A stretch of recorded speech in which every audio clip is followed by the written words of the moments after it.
He vowed to lose 20 stone when he joined us for the first time back in October. Since then, we followed Dibsy's remarkable weight loss every step of the way.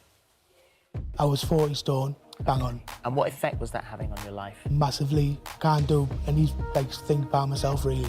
I've struggled with my weight most of my life, and so for the last couple of years it's spiralled out of control. He does a lot for other people, and I think it's time now Dibsy got a little bit of help back. That's what it was like before. Here he is now, and you come, Dibsy. What weight have you lost? I've currently lost 8 stone 3 pounds in 13 weeks. 8 stone 3 pounds in that amount of time. Yeah. I'm currently 27 stone 1 pound. Wow, so that is... How much? I've lost 13 stone 2 pounds. I used to be the person who used to avoid gyms. It's amazing, isn't it? Now I can't imagine going a day without it. Well, after losing a further 6 stone since we last saw him in April, Dibsy joins us now, along with his personal trainer, Mike Hind, and welcome to both of you. I mean, you are shrinking before our very eyes. It's unbelievable. When you see yourself in that footage and see your shape changing, how does that feel? It's madness. Just to think how far we've come. It's like together in the short space of time is unbelievable. It is unbelievable. So it's 19 stone since October. Another stone by this October coming. So yeah. that's the actual goal. How do you feel in your head about where you are now? My mindset, I'm just focused and determined that we're at that target. He set the target, and even I thought it was unrealistic. When he sat down, he said to me, "What do you want to lose?" I said 10 stone, and he said, "I'll lose you 20 if you stick to it. If you give me 100%, we'll lose 20."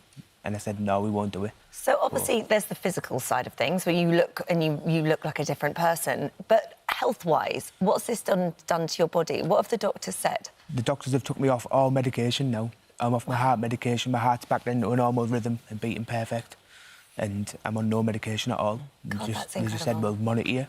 Why did you pick him? Because of his mum.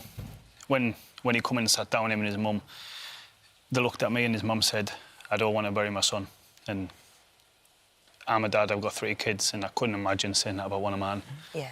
So... Because it was what you'd sent to the takeaways, the local takeaways, that got, I think, everybody's attention. Because we should point out this was never seen by the customers. It was only pointing in towards the staff, and that it was save Dibsy, obesity is killing him, do not serve this man. Yeah. And that was really what brought both of you to everyone's attention. It seemed really extreme. Yeah. But this has been done through, and there's no magic tricks here, exercise and diet.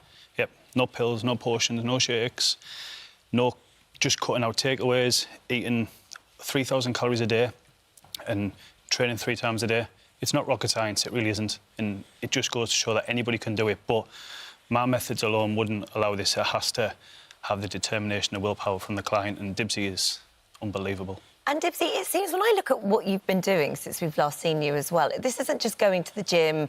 I mean, that is a huge part of it, of course, but you're doing some really fantastic stuff. I mean, you've always loved boxing from a young age, and you've competed in a charity fight. Yeah, we fought in a charity boxing event in July, and I've won the fight. And you won the fight, and your opponent had won 7 fights before, so had already fought quite a few times. This was your first time, so to win that was fantastic. Yeah, it was an unbelievable experience. Just obviously, Mike got trainers in with me.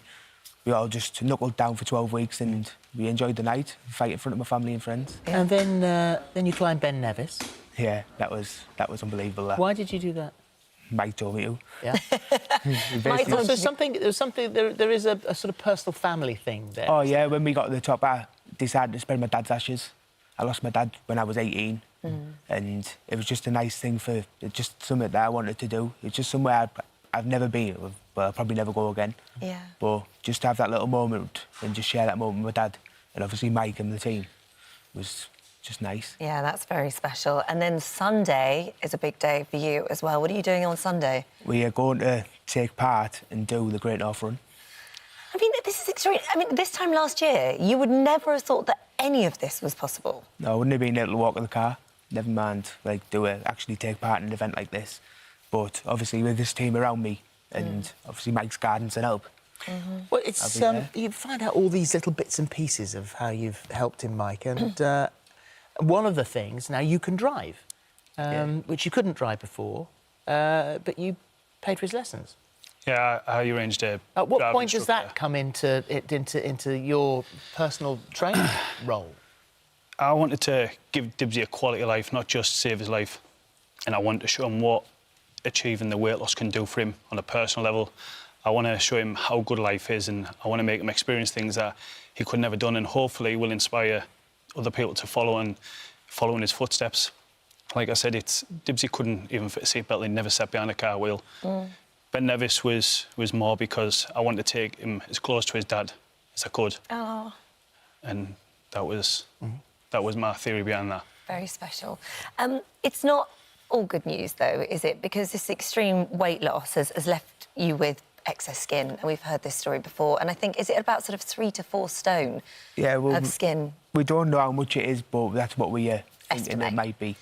But it is starting to take effect now on my training and my day-to-day life and stuff, because it's just, I can't get away from it. Well, you very bravely showed a little bit of it this morning in the dressing room, and this is what you're sort of working with at the moment, and it is tricky because as Holly said, we've heard this so many times before. You were initially available to get this done on the NHS, weren't you? Yeah, I've been under the NHS. Well, I was under the NHS for about 5 or 6 years, and I was on the gastric bypass list, and they told me the funding was put aside with the gastric bypass.